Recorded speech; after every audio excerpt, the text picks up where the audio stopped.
आप देख रहे हैं डार्क फाइल्स। डार्क फाइल्स में आज की कहानी हमारे साथ शेयर की है अविनाश जी ने। तो चलिए बढ़ते हैं आज की इस कहानी की ओर। आज की इस वीडियो में आगे बढ़ने से पहले अगर आपने अभी तक डार्क फाइल्स चैनल को सब्सक्राइब नहीं किया है तो कर लें, और ऐसी ही और वीडियोस के लिए देखें अनहोनी चैनल की लिंक आपको नीचे डिस्क्रिप्शन बॉक्स में मिल जाएगी। जब हर सर्दियों की तरह ही इस बार भी नानी के घर जाने का प्लान बना, मगर इस बार का प्लान कुछ अलग था, क्योंकि इस बार मम्मी हमारे साथ नहीं आ रही थी। तो अब मुझे और छोटे भाई हम दोनों को अकेले ही नानी के घर जाना था। सारा कुछ तय हो जाने के बाद हमने कल दोपहर को ट्रेन पकड़ने का तय किया, जिसके लिए हम अभी से ही पैकिंग में लग गए। बैग में ज़्यादा से ज़्यादा मैंने कपड़े रख लिए, खासकर गर्म कपड़े, क्योंकि शहर के मुकाबले गांव में ज़्यादा ठंडी होगी। अच्छे से पैकिंग हो जाने के बाद मैंने जल्दी ही डिनर कर लिया, और डिनर पूरा हो जाने के बाद अपने बिस्तर पर आकर लेट गया। एक्साइटेड तो मैं था ही, मगर उससे कहीं ज़्यादा मैं नर्वस था, क्योंकि कल मुझे पहली बार ही ट्रेन में सफ़र करना होगा। ये सोचकर मैं थोड़ा थोड़ा घबराने लगा था। खैर, मैं इन सब बातों पर ज़्यादा ध्यान ना देते हुए सोने की कोशिश करने लगा, और थोड़ी ही देर में मेरे को नींद भी आ गई।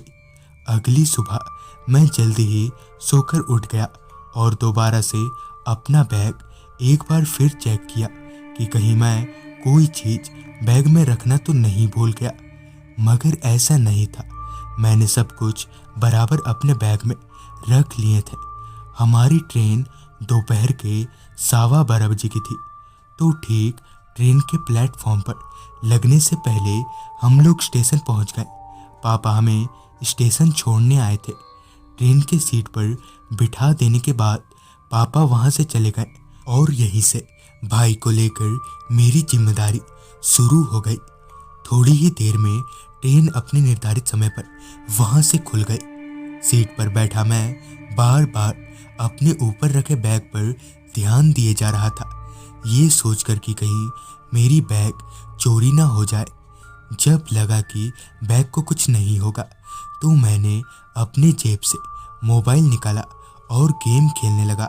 मैं मज़े से गेम खेले जा रहा था, और मेरे पास वाली खिड़की पर बैठा मेरा भाई खिड़की से बाहर देख रहा था। इसी दौरान एक दफ़ा मैंने मोबाइल में ही ट्रेन का लोकेशन चेक किया, तो ट्रेन ठीक अपने टाइम पर चल रही थी।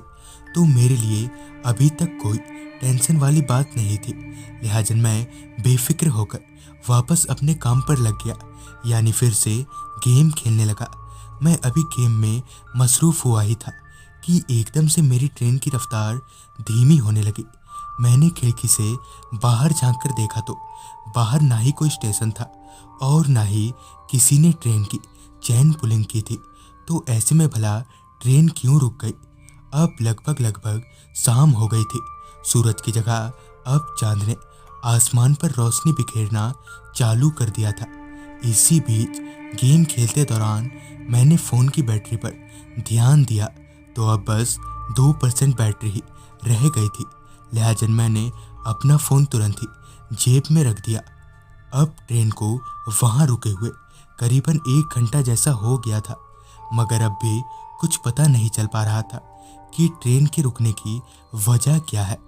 मेरे साथ ही साथ ट्रेन में सफ़र कर रहे बाकी के मुसाफिर भी अब परेशान होने लगे थे। कुछ देर बाद पता चला कि ट्रेन के इंजन में कुछ तकनीकी खराबी आ गई है, जिस वजह से अभी ट्रेन को खुलने में वक्त लगेगा। ये बात सुनने के बाद मैं अभी परेशान हो ही रहा था कि मेरा फ़ोन बजने लगा। मैंने फ़ोन उठाया तो सामने पापा थे, जो मुझसे पूछते हुए कह रहे थे, कहाँ तक पहुँचे तुम लोग? जिस पर मैंने पापा को ट्रेन की खराबी वाली पूरी बात बताई। पूरी बात सुनकर पापा ने कहा, अच्छा कोई बात नहीं, और हाँ, ट्रेन से उतरकर यहाँ वहाँ टहलने मत लग जाना। ये बोलते हुए पापा ने फ़ोन रख दिया, और इसी के साथ मेरा फ़ोन भी ऑफ हो गया, जिसने मेरी परेशानियां और बढ़ा दी। अब ऐसे में मैं कर भी क्या सकता था। मैं चुपचाप भाई के साथ सीट पर बैठा रहा। ट्रेन लेट होती रही और ट्रेन में सवार यात्री परेशान, यहाँ तक कि कुछ पैसेंजर्स तो ट्रेन से उतरकर पैदल ही जाने लगे थे। मगर मैं ऐसा नहीं कर सकता था क्योंकि मेरा गांव यहाँ से करीबन 20 किलोमीटर दूर था। इसी बीच मैंने अपनी निगाहें मेरे हाथ घड़ी की ओर घुमाई तो वक्त हो रहा था रात के 8:30 बजे का। करीबन और 25 मिनट वेट करने के बाद ट्रेन उस जगह पर से खुल गई। ट्रेन के खुलते ही मेरी जान में जान आ गई। कुछ देर बाद मैं और भाई गांव के स्टेशन पर उतरे। अब तक रात बहुत हो चुकी थी और साथ ही अब ठंड भी धीरे धीरे जोर पकड़ रही थी। स्टेशन के बाहर ना ही हमें कोई रिक्शा वाला दिख रहा था और ना ही कोई इंसान जिससे फ़ोन लेकर मैं नानी के घर पर फ़ोन कर सकूं। थोड़ी देर वहीं रुककर सोचने के बाद हमने तय किया कि हम पैदल ही नानी के घर जाएंगे। तो बिना वक्त गवाए हम लोग पैदल ही गांव की तरफ आगे बढ़ने लगे। वो रास्ता जिस पर अभी हम आगे बढ़ रहे थे वो पूरी तरह से खाली था। रास्ते के दोनों तरफ सिर्फ घने पेड़ और जंगल थे। चूँकि अभी हमारा गांव यहाँ से थोड़ा दूर था तो अभी हमें गांव पहुँचने में वक्त लगने वाला था। रास्ते पर पसरे इस खामोशी से अब मैं और भाई थोड़ा थोड़ा घबराने लगे थे। हम लोग अभी आगे बढ़ ही रहे थे कि मेरे कानों में किसी के रोने की आवाज़ आने लगी। उस आवाज़ को सुनते ही मेरे बढ़ते कदम वहीं रुक गए। ध्यान से उस आवाज़ को सुनने पर पता चला कि वो किसी बच्चे की आवाज़ है। इस आवाज़ को सुनते ही मैंने अपने भाई से कहा, तुझे कोई आवाज़ आ रही है क्या? जिस पर मेरे भाई ने कहा, हाँ आवाज़ तो आ रही है। मैं उस आवाज़ का पीछा करते हुए उस जंगल के थोड़ा भीतर चला गया। थोड़ा अंदर जाते ही मेरी नज़र पेड़ के नीचे बैठी एक औरत पर गई। उस औरत के गोद में एक बच्चा था जो कि रो रहा था। मगर हैरत वाली बात तो ये थी कि उस औरत और उस बच्चे की आंख लाल चमक रही थी। मैं डरी हुई नज़रों से उस औरत को अभी देख ही रहा था कि एकदम से वो औरत चलते हुए पेड़ के ऊपर चढ़ गई। इतना देखने के बाद मैं बेसुध सा हो गया था। मैंने धीरे धीरे अपने कदमों को पीछे की ओर कर लिया।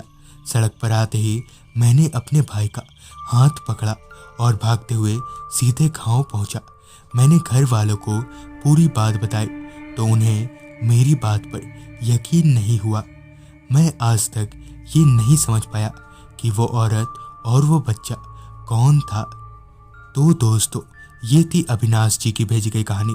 अगर आपके पास भी ऐसी कोई कहानियाँ हैं तो हमारे साथ ज़रूर शेयर करें। तो मैं आर्यन जल्द ही मिलूँगा आपसे ऐसी ही एक कहानी के साथ।